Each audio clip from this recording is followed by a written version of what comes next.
I would like to preface this conversation with there's some questions I choose to answer and some I won't. Did you guys recently start policing based on people's feelings? So I see that you're a sergeant. Can you please consult your lieutenant first before you make an incredibly big mistake? I'll make a deal with you.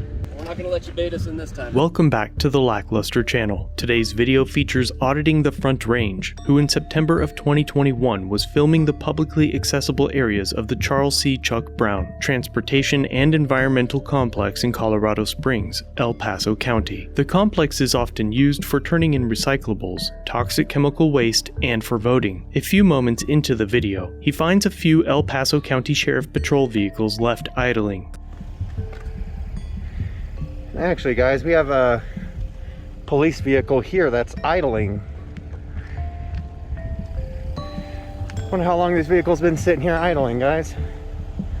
That's our tax dollars just wasting away. Emergency vehicles, such as police cars, ambulances, and fire trucks, are often exempt from laws that limit engine idling. Most emergency vehicles are equipped with radios, computers, radar, GPS, cameras, emergency lighting, and other implements that a standard citizen's vehicle doesn't have, thus their exception. Many of these vehicles have an electrical input, in which an extension cord can be affixed, to continuously charge the vehicle's devices and battery while out of service. A recent study by the Department of Energy showed that police cruisers spend 60% of their normal operations idling and uses 21% of its total fuel when parked. Some departments are equipping their vehicles with battery packs to avoid the extra costs in fuel and maintenance, while others use their funding for Bearcats and other military functions that end up collecting dust in the motor pool. AFR continues to record the lot and is eventually approached by an employee of the complex. Did you need something? No, I was wondering what'd be happening. Someone's walking through my parking lot and taking pictures. I was just curious. Well, it's exactly what you see, man. Somebody's just walking through your parking lot taking pictures. That's it. Really? Yep. Is there a reason why? That was a straight answer. Oh. You asked what I was doing and I told you.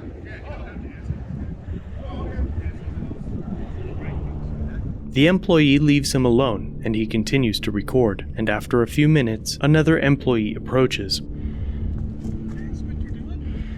Just what you see, man. What's going on?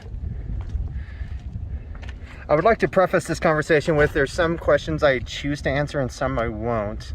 And that's one that I won't. Who are you with? Well, do you see anybody else here?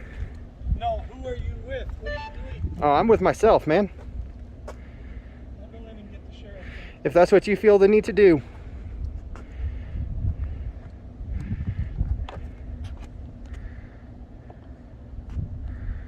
So, if you guys didn't, if you guys couldn't hear that, sorry, I really wanted to get the rest of this car.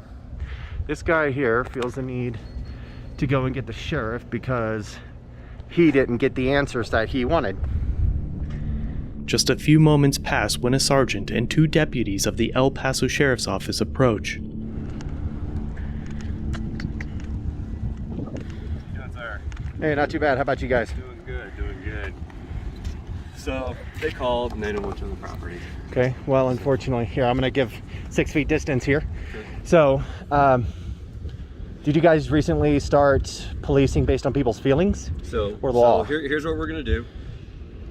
This is county property. It is. The director of this facility said that he don't want you here. This is county property. You can continue recording, but you're going to have to do it off the property. They don't want you on the property. Okay, so what's we can trespass you from the property, but I really don't want to go there. How can you trespass a private person from public property without them committing a crime first? They don't want you on the property. This is still public property, man. Being asked to leave is committing a crime. So first and foremost, I haven't been asked to leave yet until this conversation with you and I. Okay. Secondly, again, public property. Okay, well, so they tell you that you're not allowed on their property. Then you need to leave. So I see that you're a sergeant. Can you please consult your lieutenant first before you make an incredibly big mistake? I'll make a deal with you. No. If you want to go stand over there, no. I will go call my lieutenant. I will continue filming. That's you fine. Consult with your, no, I'll continue filming from where I'm at. Okay. On this property. You speak with your lieutenant, figure out that I'm okay to be here, and then we can end this okay, so let me ask you conversation. this. Speak to the lieutenant. Yeah. Lieutenant agrees with their decision. What happens then? If he agrees with them, then you're both mistaken because Okay. this is public property. Until I've committed a crime, Okay. I cannot be told to leave. So if you're asked to leave a property, Public property does not that's apply. what you're telling me. You can be here even after you've been requested to leave. If I commit a crime, Which by being asked to leave, which is what I'm doing, and you refuse to leave that property, you're allowed to stay here by law? trespass applies to crime. private Is a property. crime. You're correct. It is a Okay. crime with regards to private I'll property. tell you what. I'll make that call to make you happy, and we'll kind of go. We'll go from there. Okay, so I'm going to continue walking and doing my thing, So- and then I won't be in any forbidden areas. Nor I've yet to be in anywhere that I haven't been allowed to be in. Has anyone contacted you yet since you've been here? One person. One person? Yep. Do you know, No, was it sorry, just two people. I'm sorry? 2 people. Do you know, was it a regular person or who was, like an employee, or who was it? One of them was definitely an employee. The other, I don't know. He never identified himself to me. So, like I said, I'm going to continue walking around doing my thing. You know what? You do your thing, bro. All right, thanks. I don't know if you guys heard, but they never answered my question. I asked them when they started policing based on people's feelings, and he kind of just segued into another topic. So The sergeant agrees to make a phone call to determine if what AFR said is true, as he continues to film the facility for more than 10 minutes until the drove of deputies disperse.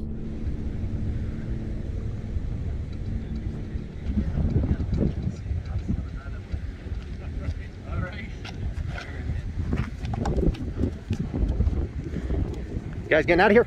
Yeah, we're gonna leave. All So you, we're not gonna let you bait us in this time. So you. I didn't try, man. Hey, if I was baiting you, I would have let you trespass me. Remember that. They thought I was baiting them, but I stopped them from doing something stupid. What a ridiculous statement on behalf of that particular sheriff's deputy. Luckily, whoever the sergeant called made a wise decision. Colorado Springs Police and other local departments have been defendants in a few civil rights lawsuits over the past few years involving people's right to film. However, it is still concerning that officers in leadership positions have yet to develop an understanding of very basic laws. A big thanks to Auditing the Front Range for allowing me to feature this video. Please be sure to head over to his channel and let him know I sent you. Thanks for watching. If you have a video you'd like me to review, email it or send it in via Facebook Messenger. You can also view this and other content on my website. If you're new here, subscribe for future content. If you've been around for a while, remember to like, share, and comment down below of what you think of this interaction. Shirts and other goodies are available at the Teespring store linked below. Channel memberships start at just $1 if you'd like to further support the channel and get a slick lack logo next to your name. I'll see you in the next video. All links are down below.